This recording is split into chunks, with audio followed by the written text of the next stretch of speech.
മക്കളെ എല്ലാവരും ചോറ് കഴിച്ചോ? ഞാൻ നാളെ ചോറ് കഴിക്കാൻ പോവുകയാണ്. കുറച്ച് ചോറെടുത്തു. പിന്നെ ആണ്ട് ഒരു മീഡിയം പരുവത്തിലുള്ള അയില ഒരു പ്രത്യേക രീതിയിൽ കറി വെച്ചിരിക്കുകയാണ്. നമ്മൾ സാധാരണ തേങ്ങ അരച്ചും മുളക് കറിയൊക്കെ അല്ലേ ഈ അയില കറി വെക്കാറ്.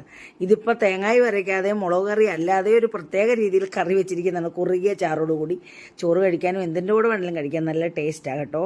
അപ്പോൾ ഇത് വീഡിയോ ഇടുന്നുണ്ട് ഞാൻ. അപ്പോൾ നമ്മുടെ ഒരു വാലാണ് ഞാൻ എടുക്കുന്നത്, കുറച്ച് ചാറും. എനിക്ക് ചെറുപ്പം തൊട്ടേ വാലാണ് ഇഷ്ടം, ഇപ്പോഴും അതെ, ഇത്രയും പ്രായമായിട്ടും വാലാണ് ഇഷ്ടം. അപ്പം വാലെടുത്ത് നിങ്ങളും അങ്ങനെയാണോ?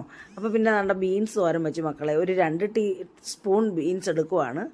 2 സ്പൂണ് ഇച്ചിരി കൂടുതലായാലും കുഴപ്പമില്ല, ബീൻസ് ആണല്ലോ. ഇപ്പോൾ താഴെ ഒരാളിൽ നിന്ന് ചിരണ്ടുക ഇരിക്കുക. അമ്മച്ചി മീനൊക്കെ തന്നതല്ലേ.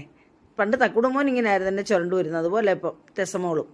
അപ്പം ഞാൻ കുറച്ച് ഓട്ടുമോരാണ് അതും എടുത്ത് ഈ ഓട്ടുമോരും ഈ ബീൻസും കൂടെ കൂട്ടി ഞെരടി കഴിച്ചിട്ട് നമ്മൾ ആ മീനൊന്ന് ടച്ച് ചെയ്തും കഴിക്കുകയാണ്. വളരെ ടേസ്റ്റാണ്. മോളിരിക്കുക, അമ്മച്ചി ചോറ് തിന്നിട്ട് എൻ്റെ മൂക്ക് തരാം, അമ്മച്ചിയുടെ പൊന്നിന് തരാം. അമ്മച്ചി അയില പൊറ്റിച്ച് തന്നതല്ലേ ഉണ്ട്, അത് മുക്കി ഞാൻ കഴിക്കുകയാണ് മക്കളെ. അപ്പം ശരി മക്കളെ, എല്ലാവരും സുഖമായിട്ടിരിക്കുന്നോ?